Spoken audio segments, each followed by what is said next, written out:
Let's try and get at least one more in here. We got Peter in London. How you doing? Are you there? Hello, Peter. Hello. Hey, can you is hear that me? Peter? Yeah. Yeah, we've only got a few minutes left, but we thought we'd try and get to it. Okay, yeah, nice to speak to both again. Yeah, I'd like to talk about morality. That morality is subjective. Morality what? It's subjective. Okay.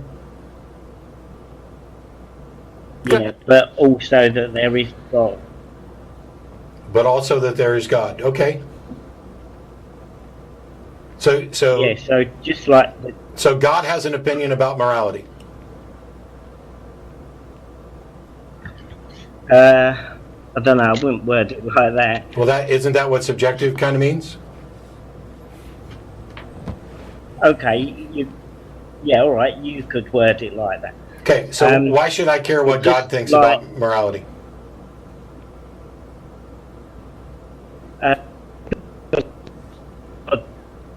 I'm sorry, you're kind of breaking up. Hello?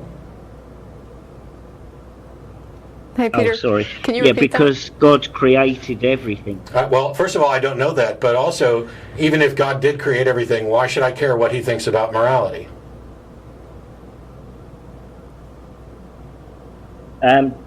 Just out of due respect and love and appreciation. Shouldn't I respect and appreciate my parents?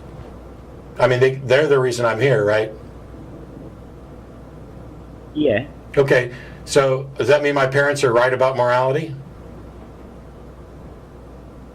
They might be, but it's subjective. So Sure. So if it's subjective, then God has an opinion about morality, and my parents have an opinion about morality, and so do I.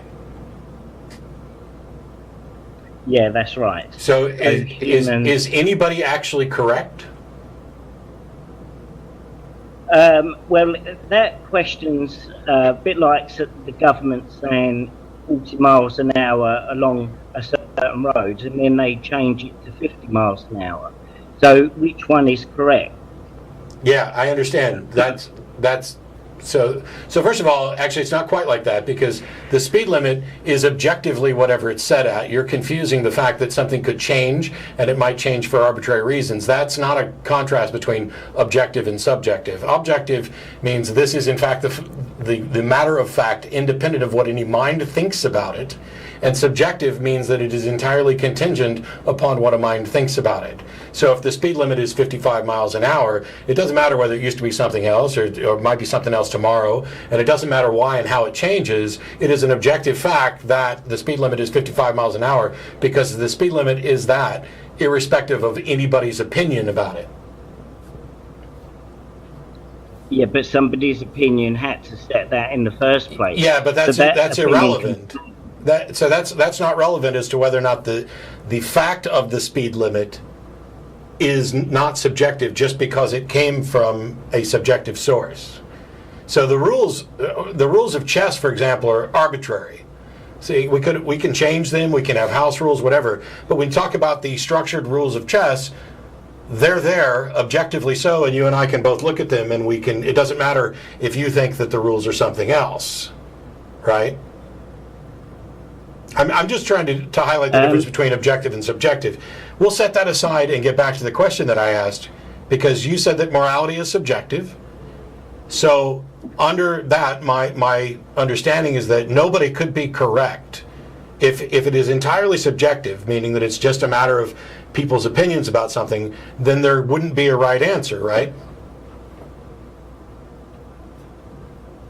No, because there's a deeper thought to it, which is who has the authority to set what is right and wrong. So in the so hang on.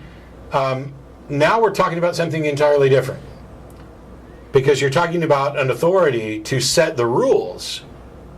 That's separate from whether or not the rules are subjective or objective, right?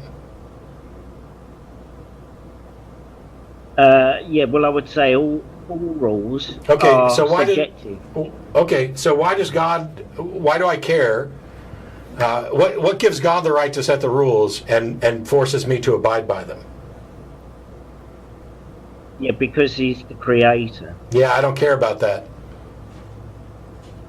I don't think that just because you made something, I don't think that just because you made something, you get to dictate what it does and what it should do, right? Yeah, that's right. That's why we've got free will. So God doesn't say you have to do what he says, but he'll punish you if you don't, right? Well, there is punishment, but the majority of humankind haven't known the truth, so it's based on partial knowledge of. Whose fault is it? Satan. It's Satan's fault. Whose fault is it that Satan gets to control what people aren't presented with? It's Satan's fault. So it's not. Where did Satan come from?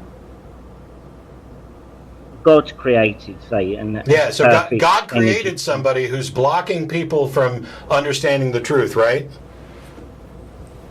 Yeah, that's right. Yeah. So why isn't God responsible for that? If I create a bomb and set it running off into town, am I not responsible for that and what it does? Not if you stop that bomb or you tell the people to move out of the way. Sure. So I can create a bomb and send it there, and not my responsibility as long as I tell people to move. What if they don't believe me? No, the bomb would. God hasn't set the bomb. Okay, God hasn't created Satan then? Yeah, but he created him with free will. Okay. Did he know what Satan was going to do? He chooses not to look into the future, although he has the ability. God chooses. So you're saying God chooses not to look into the future, though he has the ability to. That's kind of irresponsible, right? No, it's just like a landlord has a key to a property, but chooses not to. I understand. I'm asking for clarity. You just said that God has the ability to look into the future, but chooses not to. Correct? Yes, he has no cause to. So there's no such thing as prophecy, then, right? No, in this situation, because Satan. No. About this situation, is there such thing as prophecy? Does God know the future? Yes, God has chosen to look into the future. God does then choose to look into the future, right? Yeah, God has the ability, and now because of. Why did you say that God has the ability, but he chooses not to? Yeah, because it was back then, everything was perfect and all energy creatures were obeying God. So in that circumstance, he had Peter, you said that God has the ability to look in the future, but doesn't. And then not a minute later, you said that God does look into the future. So which is it? Yeah, because it's situational. So okay, how do you know? From the Bible. Okay. I'm not interested in what the Bible has to say. Yeah, okay, fair enough. Cheers.